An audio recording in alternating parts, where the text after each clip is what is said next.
Online classes जनता inter college Nagal Saharanpur. मैं अमित कुमार, सहायक अध्यापक जनता इंटर कॉलेज नागल। प्रिय छात्रों, हमें घर रहकर ही अध्ययन करना है क्योंकि कोरोना से लड़ने के लिए हमें घर रहकर एक दूसरे का सहयोग व स्वयं की सुरक्षा करनी है। घर रहिए, सुरक्षित रहिए। प्रिय छात्रों, हिंदी विषय में हम वर्णमालाओं का अध्ययन कर रहे हैं। यह वीडियो हिंदी वर्णमाला का भाग 2 है। यदि आपने हिंदी वर्णमाला भाग 1 नहीं देखा तो आप हमारे डिस्क्रिप्शन में जाकर के लिंक दिया हुआ है, देख सकते हैं। सबसे पहले आप हमारे चैनल को सब्सक्राइब कर लीजिए जिससे आपको हमारे वीडियो आसानी से मिल सके। इस वीडियो के अंत में कुछ होमवर्क भी देंगे जिसके जवाब आप हमारे व्हाट्सएप नंबर 9568480767 पर हमें भेज सकते हैं। होमवर्क में भाग 1 व भाग 2 दोनों से क्वेश्चन पूछे जाएंगे, इसलिए आप दोनों भागों को देखिए और इस वीडियो को अपने सहपाठियों तक अवश्य शेयर करें। चलिए दोस्तों, अध्ययन करते हैं वर्णमाला भाग 2। हिंदी व्याकरण वर्णमाला भाग 1 में हमने वर्ण क्या होता है, वर्णमाला क्या होती है, हिंदी में उच्चारण के आधार पर कितने वर्ण होते हैं, लेखन के आधार पर कितने वर्ण होते हैं, व्यंजन में वर्ग, अंतस्थ, ऊष्म आदि पर चर्चा की थी। और सबसे पहले स्वरों का वर्गीकरण। आइए प्रकाश डालते हैं।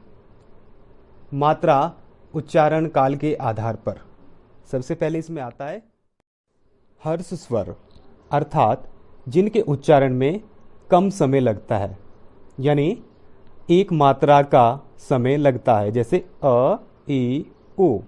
इसके बाद दीर्घ स्वर, जिनके उच्चारण में हर्ष स्वर से अधिक समय लगता है, यानी 2 मात्राओं का समय लगता है, जैसे आ, ई, उ, ए, ऐ, ओ, औ। इसके बाद आता है प्लुत स्वर, जिनके उच्चारण में दीर्घ स्वर से भी अधिक समय लगता है। किसी को पुकारने या नाटकों में, संवादों में इसका प्रयोग किया जाता है।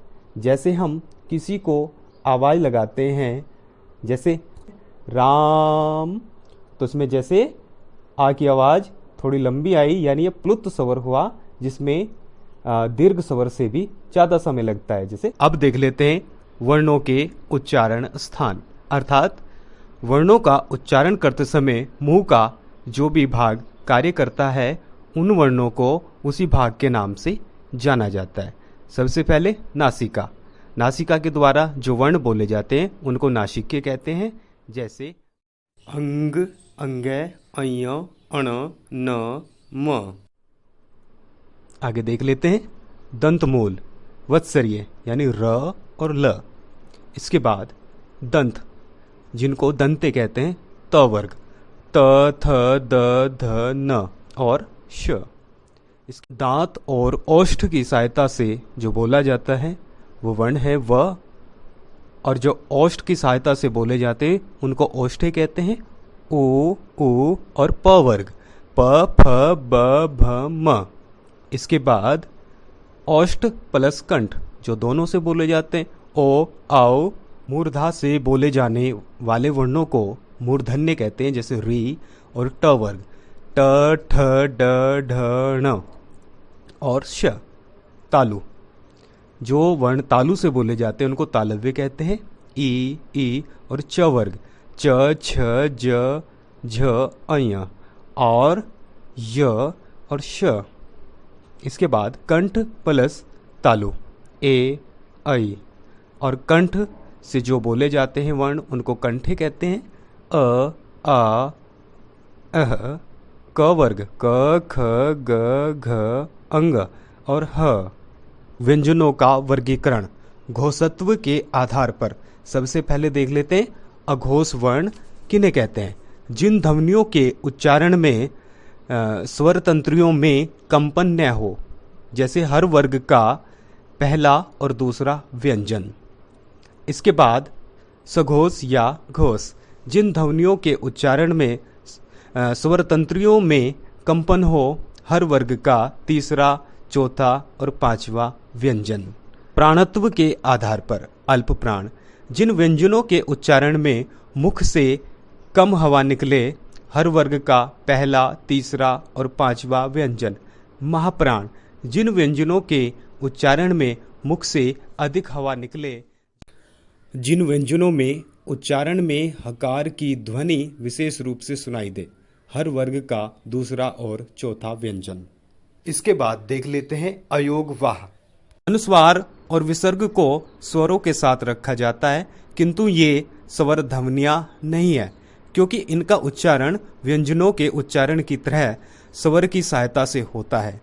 ये व्यंजन भी नहीं है, क्योंकि इनकी गणना स्वरों के साथ होती है और उन्हीं की तरह लिखने में इनके लिए मात्राओं का प्रयोग होता है। दूसरे शब्दों में अगर कहें, अनुस्वार और विसर्ग लेखन की दृष्टि से स्वर एवं उच्चारण की दृष्टि से व्यंजन होते हैं। चूंकि इन दोनों की जातीय योग न तो स्वर के साथ और न ही व्यंजन के साथ होता है, इसलिए इन्हें अयोग कहा जाता है। फिर भी ये अर्थ वहन करते हैं, इसलिए अयोगवाह ये कहलाते हैं।